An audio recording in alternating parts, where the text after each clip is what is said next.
77,20% das empresas têm como prioridade a segurança e o bem-estar dos colaboradores. É o que mostra a pesquisa Tendências de RH 2022, realizada pela Cato, Marketplace de Tecnologia. Para falar sobre esse assunto, eu vou conversar agora com a especialista em liderança e gestão de pessoas, Rosa Berhoff, CEO da Alba Consultoria. Rosa, muito boa tarde. Olá, a você. tudo bem? Bom, é um número altíssimo, em 77,2% das empresas preocupadas com essa situação de segurança, bem-estar. É um número que veio crescendo e que cresceu mais nos últimos anos, ou realmente as empresas sempre foram muito preocupadas com isso?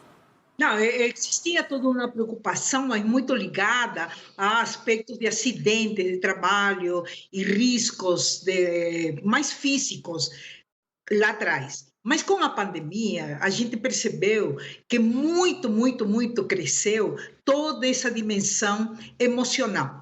E esta questão da segurança vem muito em relação a essa tensão que vivemos durante toda a pandemia. Então, as empresas verdadeiramente nesse momento buscam, como um foco muito forte em recursos humanos e na empresa como um todo, a qualidade das relações dentro do ambiente de trabalho.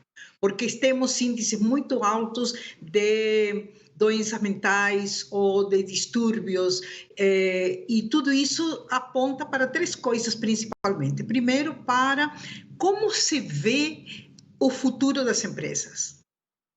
Com toda a pandemia e todas essas mudanças, estamos exatamente nessa necessidade de dar aos profissionais uma visão de para onde vão andar. A segunda questão é que perdemos também muito em relacionamento e estamos precisando muito uns com outros conversar. Perdemos muito desse espaço de conversação e do espaço da criatividade. E as empresas estão, nesse momento, sentindo fortemente esse vácuo de encontros. E estamos, nesse momento, retornando para um modelo híbrido de trabalho. E também isso está requerendo um novo formato e outros arranjos. Nós não terminamos ainda de criar um novo modelo para pós-pandemia. Então, estamos em todo esse processo. A gente ainda, apesar de serem 2 anos ali intensos, né, de muita mudança, né, mas ainda estamos nos adaptando, né, porque as empresas têm que se preparar, principalmente isso no campo das regras, das leis trabalhistas, né, tem que tomar muito cuidado com tudo isso e elas estão tentando se adaptar e as leis também. Sim. Né, Rosa, eu acho que esse é um grande entrave também, né? Sem dúvida, porque todos os contratos de trabalho com essas questões todas de trabalho remoto, de mais autonomia do profissional já estar pronto para poder ir trabalhar e acertar com as empresas formas de contratos e trabalho e entrega de trabalho, tudo isso impacta com certeza toda a legislação. Há uma revisão não somente de leis, quanto de políticas internas dentro da empresa. Rosa, nessa questão que você colocou, né, da segurança mental, né, eu acho que é um outro problema que veio, que eu acho que aumentou profundamente durante a pandemia, porque muitas pessoas reclamam que em casa, até por ter um outro entendimento, que em casa vão trabalhar menos, pelo contrário, elas trabalham mais, trabalham muito mais horas e às vezes até sem descanso. Como é que as pessoas como é que as empresas têm que lidar com isso e como é que o empregado também tem que lidar com isso? Sim, aí tem exatamente como você disse as duas pontas. Uma é a preparação da empresa, através dos seus próprios líderes, né? Os líderes cada vez mais estão mais sensíveis e também aprenderam muito mais a ser muito mais focados, a ter muito mais clareza dos pedidos e do que esperam de resultado e prazos e qualidade e parâmetros, tudo isso está muito mais concreto e muito mais objetivo. Por outro lado, a ausência da troca cria uma distância. E aí as pessoas, esse é um desafio para o líder, como ele fazer com que, e quase que uma obrigação, dele conhecer o seu profissional no modo como o seu profissional vive, não mais no modo só que ele faz o trabalho. Como ele vive, de onde ele vem, que família, qual é seu lazer. Quanto mais amplo for esse conhecimento, mais é possível conseguir integrar o trabalho à condição do profissional. Isso quando ele é remoto. Quando ele está mais perto, mudaram também todos os mecanismos de acompanhamento e controle. Porque perto era assim, está trabalhando, não está trabalhando, precisa de um saber, precisa de um instrumento, precisa de uma orientação. Estando longe, o profissional também não consegue fazer esse acompanhamento e tem que confiar muito mais. Tem que confiar muito mais. Os profissionais hoje estão sendo desafiados a confiar muito mais. Confiar que delegaram, confiar que o que está sendo dito é verdade, confiar em que se diz que está trabalhando, e confiar que vai receber o resultado. Então, há uma grande mudança. Eu digo assim que uma das mudanças mais fortes está na confiança e na relação com o tempo. Porque as pessoas falavam muito assim, um dia, quando eu, né? Nesse momento, as pessoas falam assim, enquanto está acontecendo isto, nós temos que fazer outras coisas. Enquanto eu trabalho, também tenho que desfrutar.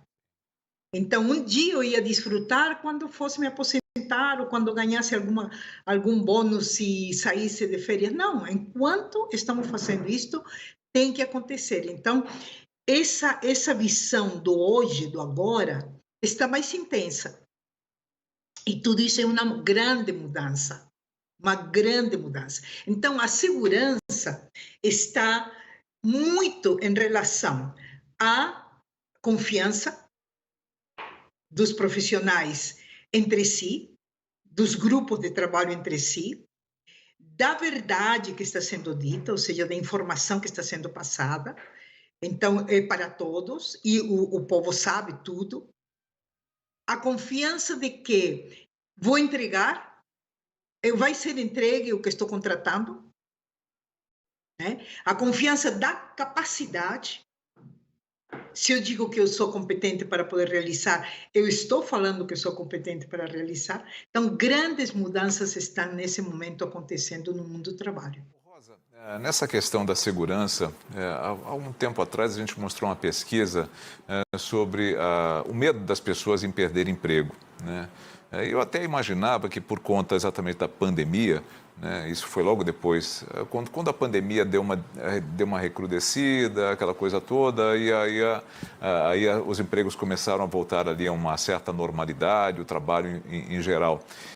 E as pessoas não tinham medo de perder, aquela proporcionalidade das pessoas com medo de perder daquelas que não têm medo, era bem diferente, era muito menor. Por que isso acontece? O que leva uma pessoa, num momento como esse, a não ter medo de perder o emprego? Mais ofertas? Não, ao contrário. Eu penso que, nesse momento, tem dois fenômenos. Um fenômeno que as pessoas aprenderam, de alguma forma, a trabalhar na escassez. Aprenderam a trabalhar na escassez. Faltou, todo mundo se mobilizou para que, durante principalmente a pandemia, eles aprenderam a lidar com a falta, com a escassez. E ao lidar com isso, elas também descobriram que podiam fazer outras coisas. Por outro lado, a dor que se carregou durante todo esse período, que ainda existe, levou as pessoas a não quererem mais aguentar determinados tipos de lideranças ou de tratamentos dentro da empresa. Então, hoje, tem pessoas que dizem assim, mesmo que eu não tenha emprego, eu não quero aceitar maus tratos, não quero aceitar desqualificações, não quero aceitar ambientes tóxicos. E parece que, nesse momento, isso tem muito a ver com o que acabei de falar em relação ao tempo. Eu não posso perder meu tempo dentro de ambientes que não favorecem ou a minha saúde, ou meu bem-estar, ou aquilo mínimo que eu gostaria de ter na vida. Então, surpreendentemente, nos Estados Unidos e aqui também, muita gente abandona o emprego sem ter outro lugar para ir. E esse é um fenômeno que está nos mostrando claramente que as pessoas estão buscando priorizar um bem-estar, ou priorizar, no mínimo, estar fora de ambiente tóxico. E, por outro lado, está desafiando as empresas e os líderes a reverem seus modelos. Hoje, verdadeiramente, não se aceita mais um líder que grite, que maltrate, que desqualifique, que faça o seu funcionário sofrer. Está se pedindo muito mais a fala, a conversa, a objetividade. Isso é bem importante, até porque é uma preocupação que vem, né, vem melhorando ao longo dos anos. E aqui que eu queria tocar com você, antes de tocar numa outra segurança, a gente falou da segurança mental, né, mas tem a segurança do trabalho também.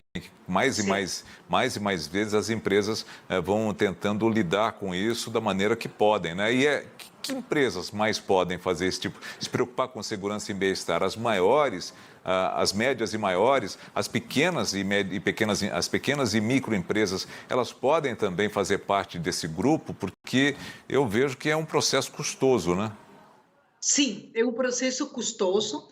Ele passa por segurança no sentido de propriedade da inteligência, propriedade da inteligência, ou seja, cada vez mais está muito isso ligado à lei de proteção de dados, o respeito ao cliente, muito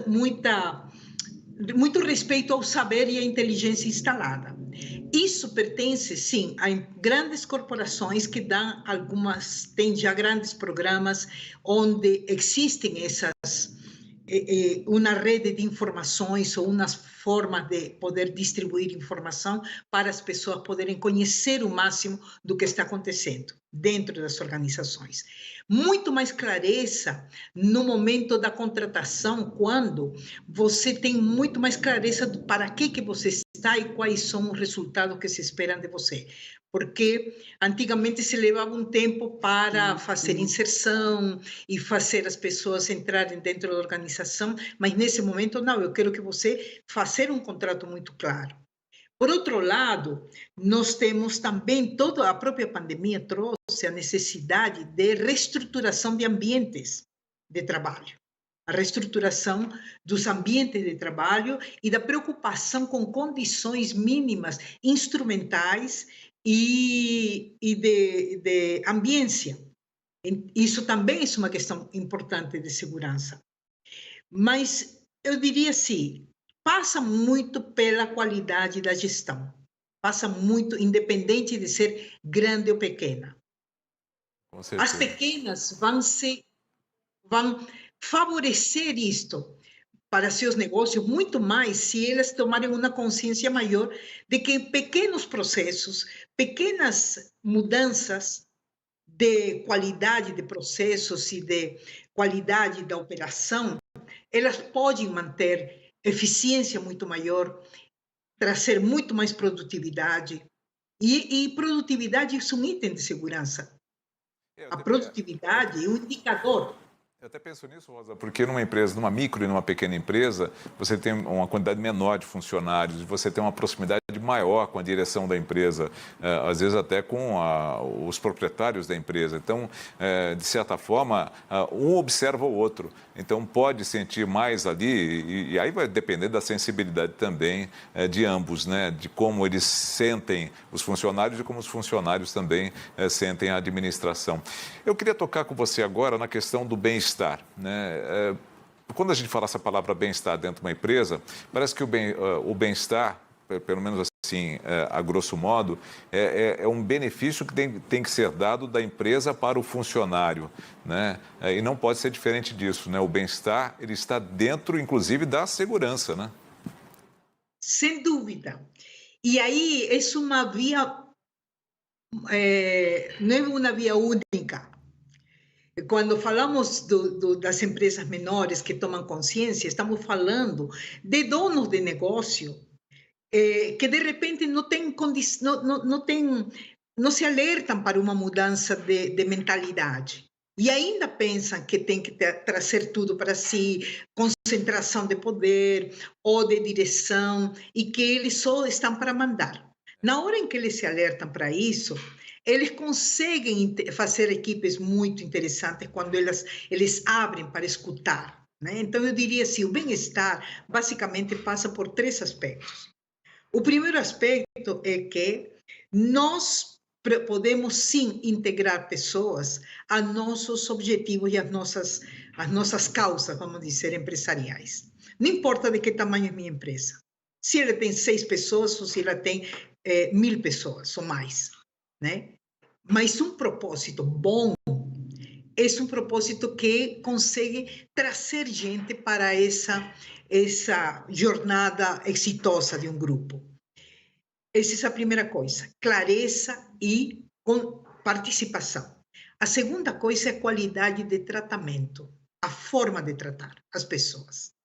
Ou seja, não desqualifica, qualifica o profissional ou o dono da empresa ou o líder da empresa que consegue qualificar o seu subordinado, o seu colaborador.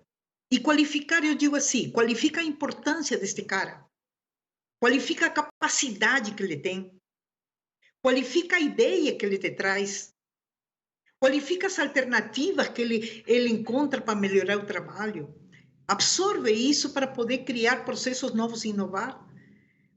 Porque se houver uma boa qualificação, as pessoas se sentem seguras. Elas não se sentem manipuladas, nem se sentem manejadas, nem se sentem desqualificadas. Qualifica, valoriza, dê importância.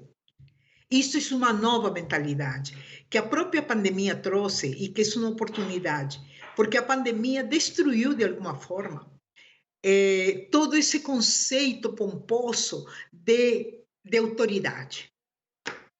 Tá? Não tem mais chefe. Temos uma equipe que estamos falando, o mundo está pegando fogo. Então, como que eu trago você para apagar o incêndio e irmos em frente? Não, eu acho que alguns setores, acho que isso ficou bem claro. Nós, por exemplo, o jornalismo, né, a gente não conseguiu fazer essa transição, não foi muito, até se tentou em alguns aspectos fazer esse meio termo, né, fica em casa e faz de casa. Para nós isso não funciona. Medicina, por exemplo, os médicos não conseguiram, mas outros setores que conseguiram fazer esse tipo de adaptação, eu acho que trouxe aí talvez um benefício profundo. Eu conheço muita gente que ainda reclama muito, que trabalha demais, é cobrado demais. Mas você está na sua casa, então você consegue fazer mais horas. Então, precisa se criar um meio de campo aí que possa ser benéfico para todos e um controle também, né? Um controle para que isso não cause nenhum tipo de prejuízo. Mas ainda só tocando no campo do bem-estar, o que é o bem-estar? Ele passa por serviços que são oferecidos aos funcionários ou só essa questão realmente de segurança e saúde? Bem-estar, eu diria que é uma condição de vida. Ela não é um estado, né? As pesquisas mostram que hoje a maior necessidade da humanidade está muito relacionada à saúde como um conceito amplo. E dentro desse conceito amplo, entra esse conceito de bem-estar. E ele tem muitas facetas. Ela vai desde as facilidades que você vai ter de acesso à informação, a conhecimento, a ferramentais, a instrumentos, a processos, a legislações, né? Eu trabalho muito com mulheres, então hoje esse bem-estar da mulher está sendo muito trabalhado, né? Porque isso tem muito a ver com a questão da inclusão, da equidade, que não é somente para as mulheres, nem são somente para os gêneros ou para as raças. Esse conceito de equidade, esse conceito de inclusão, tudo isso é para todas as raças e para todos os gêneros. Porque é um conceito de bem-estar, né? Então, eu voltei hoje de manhã da Europa e é muito importante quando você visita, por exemplo, surpreendente, quando você visita uma empresa na Europa e você sai andando pela rua sem o medo de um assalto. Então, quando você vai perdendo o medo para questões nas quais você não deveria ter medo, como transitar falar, se expressar, não deveria ter medo. Tá? Então, esse é um estado de bem-estar. Não é somente descansar ou ter alguns privilégios. As empresas, sim, podem ofertar isso no cotidiano. E, claro, E não é uma utopia, não é um sonho, é algo que está é algo que está acontecendo mesmo, porque a gente vê as mudanças, né? Eu estou há 40 anos nessa profissão e eu vi todas essas transformações acontecendo. Tudo isso que você falou, do que era e do que está, eu vi todo esse processo acontecendo na frente dos meus olhos. Eu também participei desse processo todo, né? Então, a gente vê a evolução disso e como isso tem trazido benefícios, né? Porque você hoje consegue ter profissionais, Rosa, do mais alto gabarito e jovens, né? Porque antes eles não eram ouvidos, as pessoas não eram ouvidas, né? Você tinha uma certa opressão sobre elas, né? Isso, e hoje, né? Isso em empresas nacionais e internacionais, né?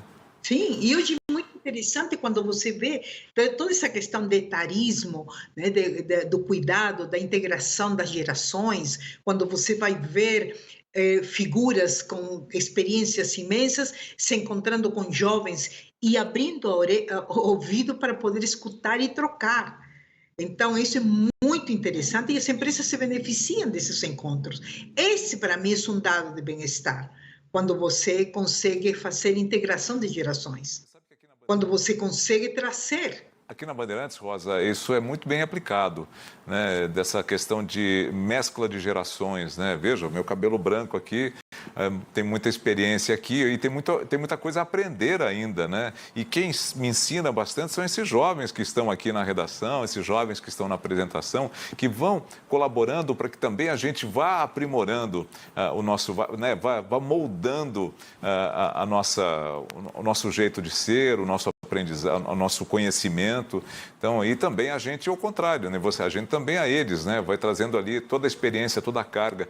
E isso, uma empresa como a Bandeirantes propicia profundamente. Acabou de lançar um aplicativo, um portal com mulheres acima de 50 anos. Né? Nós vamos falar aqui ao longo do tempo. Então, veja, e não se falava nisso, né, Rosa? Não se falava. Eu posso dizer isso assim por experiência, porque eu estou também no mercado há muitos anos, né? Mas é muito forte para mim e para meu cliente, que é um jovem de 26 anos, por exemplo, conversar sobre suas carreiras, sobre os seus contextos, sobre a direção, sobre o seu papel de vice-presidente. Aquele que vem para mim fala assim: Rosa, quero ser presidente do Brasil, me prepare. Me prepare para ser presidente do Brasil. Mas ele poderia buscar outra figura. Mas esse encontro de gerações é de uma riqueza incalculável. Eu trabalho muito com mentoria. Trouxe para o Brasil publiquei vários livros sobre mentoria e conduzo programas de mentoria para mulheres. Então, eu percebo como que esse fenômeno da mentoria é um fenômeno muito poderoso, muito forte quando estamos falando de bem-estar, porque um espaço altamente comprometido pela troca, comprometido pelo reconhecimento e comprometido pela evolução de ambas as partes. Não tem ali privilégio de um mentor com um mentorado. As duas figuras são idênticas, porque as duas figuras têm sabedoria. Então, é um fenômeno muito forte de sabedoria e eu digo que isso é um exercício de bem-estar. E, Rosa, essa confluência traz um resultado muito benéfico, né? Porque eu ainda outro dia conversava com um dos responsáveis pelo RH aqui da Band e a gente falava de tudo isso que a Band está proporcionando aos seus funcionários, e não só a Band, mas outras empresas, né? E que acabam agregando valor ao salário, né? Porque muitas pessoas olham para o salário, e às vezes o salário em si, ele é bom, óbvio, ele é importante, mas outros benefícios que são oferecidos, que não tem monta, mas que representam custos para a empresa, óbvio, eles são tão importantes e trazem tanto bem-estar para nós todos, né? Porque fazem com que a gente se sinta acolhido, né? Se sinta beneficiado pela empresa. Então, isso é muito importante e eu acho que é um detalhe que as empresas empresas têm que olhar atentamente para isso também. Sim, e como estávamos falando, é uma via de duas mãos, e neste caso, é exatamente o lado também do trabalhador, porque o lado, isso também acho fantástico que a pandemia nos fez cair em si. Não espere que sua empresa faça, não espere que sua empresa faça. Faça pela sua empresa, e crie o contexto. Porque nós ficamos por muitos anos esperando encarreiramento que viesse da empresa, progresso que viesse da empresa, uma promoção que viesse do chefe. Mas faça a interação igualitária, porque tanto para um lado quanto para outro é importante a geração de riqueza. Isso é, nesse momento, um desafio muito forte.